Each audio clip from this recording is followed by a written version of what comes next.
What's going on, guys, and welcome back to the channel. And yes, it is time to start our content on FC25. The new career mode is starting, and after I put the poll out last week of who you wanted to see me take over, you guys have spoken, and we are taking over Leeds United for our first career mode save of this year on FC25. And I've got to say, played the game for about 3 or 4 days now, absolutely loving the game, and yeah, this game, it's going to be a good year, I can tell, for EA, career mode wise anyway. But anyway, getting on with Leeds United. So if you remember last season in real life, Leeds United actually failed to win the playoff final against Southampton and failed to get promotion to the Premier League. Last time they were in the Premier League was the 2022 to 23 season. So it's been a little while since Leeds United were in the Premier League, and that's our sole focus. We have to get Leeds promoted in the first season. Well, as you would see by the domestic success that the board want, it's absolutely critical that Leeds United go and win the league title. And it's not going to be an easy task. Obviously, you're going to have teams like Norwich, Sheffield United, Watford, even teams like Blackburn Rovers, who have getting up the league table quite rapidly in the last couple of seasons. So it's going to be a hard challenge. Am I set for it though? Absolutely. As you could see though, it was time to get straight down to business, and I went through the squad at the beginning, looked at players that I wanted to keep, looked at players that I didn't want to keep because they didn't fit my style of play. First player out the door, Pascal Struijk. He's off on his way, and well, you know, he's only 24 years old. He's got plenty of room to grow, but at the same time, his pace just lacks.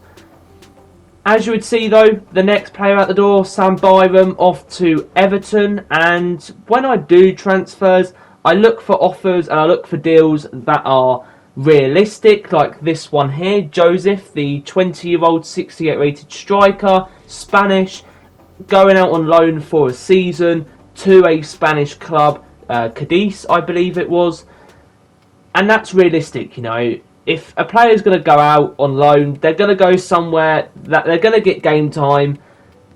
I couldn't see Joseph going to a club, a top-end club in Spain, like a Valencia, or because he just wouldn't get played with the players that Valencia and other top teams in that country have. So Joseph off to Cadiz for a 1-year loan. He will join us back at the start of next season, hopefully growing his overall, and hopefully might burst into the first 11 or even on the bench in the next couple of seasons for us. So it was time to bring in a replacement for Pascal Struijk, and we went for Axel Tuanzebe. Helped get Ipswich Town promotion to the Premier League last season in real life, the exact same season where Leeds United failed to get playoff success against Southampton.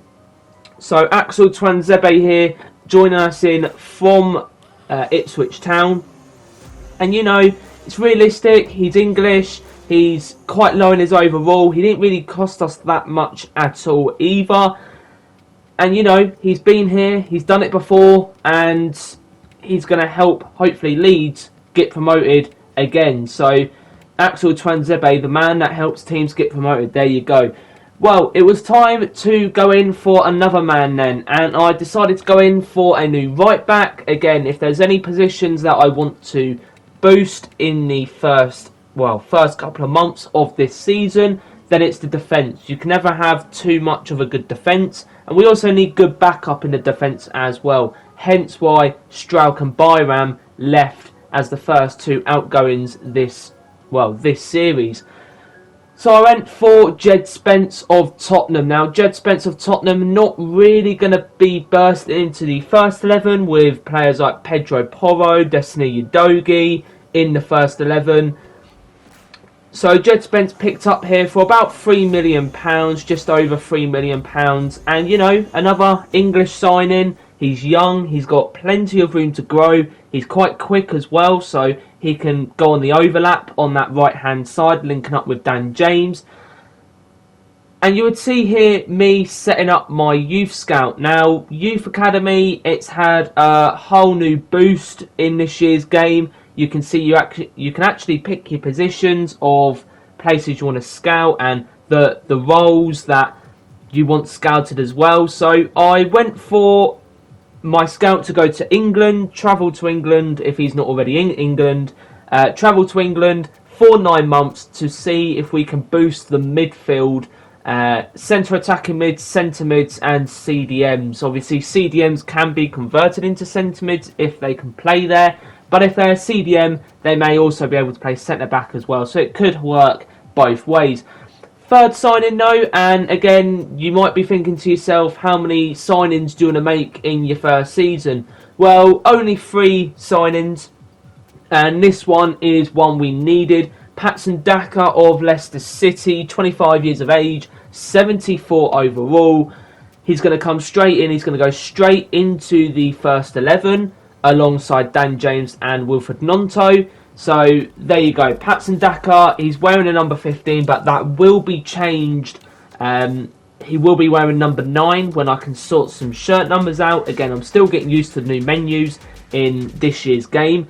But Patson Daka joins us from Leicester City. So business so far, really, really good. 3 signings in, Jed Spence, Axel Twanzebe and Patson Daka. 3 signings that are either going to go into the first 11 or they're going to support from the bench. And hopefully signings that are going to get us up to the Premier League. Again, sole focus this season, get to the Premier League. Doesn't care how you do it, doesn't care how many wins, draws or losses you get, just get to the Premier League. A team like this, Leeds United, deserve to be playing at the very top.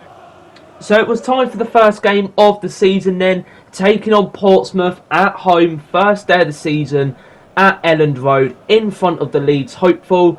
And there you go, there's the Portsmouth 11. I've got to say, so glad that FC25 EA have brought back all of the lineups and all of the cutscenes like that. Well, going into this one, feeling very confident. Patson Daka started over Patrick Bamford for this one. Patson Daka early on, early 10 minutes, had an opportunity, went wide of the post, and as you would see, another opportunity as Wilfred Gnonto heads it wide.